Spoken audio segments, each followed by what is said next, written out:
தமிழ்நாடே கேள்விப்பட்டிராத அதிரடி விலை குறைப்பு super Saravana stores. GT Holidays, South India's #1 travel brand. You know you are special when you're with GT Holidays. பழைய நகையை கொடுத்து பை டு 11 monthsல அதே அடைக்கு புது நகையை எடுத்துக்கோங்க. எக்ஸ்ட்ராவா ₹1 தர வேண்டாம். Magic old gold exchange.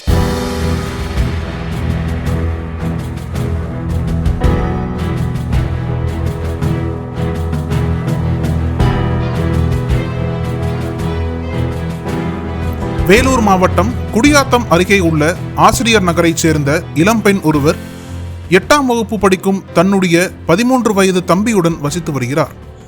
Tailoring வேலை செய்து வரும் அப்பெண் அதில் கிடைக்கும் வருமானத்தை வைத்து தன்னுடைய தம்பியின் படிப்பு செலவுகளையும் தன்னுடைய செலவுகளையும் கவனித்து வருகிறார். இந்த நிலையில் அந்த சிறுவன் தன் அக்காவின் மொபைல் போனை அவ்வப்போது பயன்படுத்தி வந்துள்ளார். கடந்த 2 நாட்களுக்கு முன்பு அந்த செல்போனுக்கு வாட்ஸ்அப் வழியாக ஒரு மெசேஜ் வந்துள்ளது.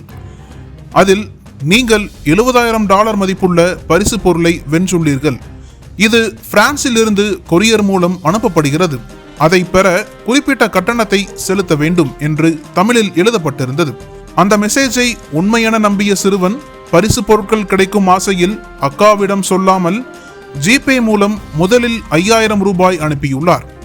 அதன் பிறகு தொடர்ந்து வாட்ஸ்அப்பில் மெசேஜ்கள் வந்ததால் அவர் மீண்டும் $15,000 மற்றும் $25,000 என மொத்தம் $45,000 வரை அனுப்பியுள்ளார்.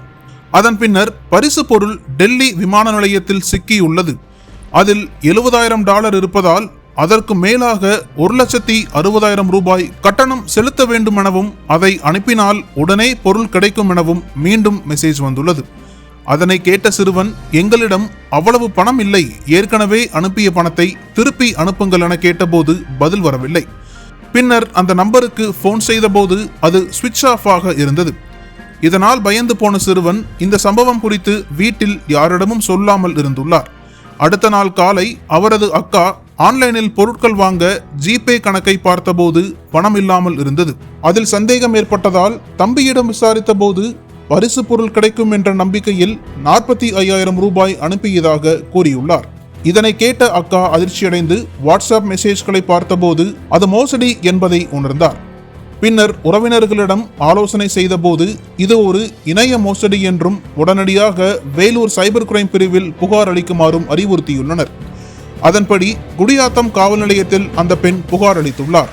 தொடர்ந்து இது குறித்து போலீசார் விசாரணை நடத்தி வருகின்றனர்.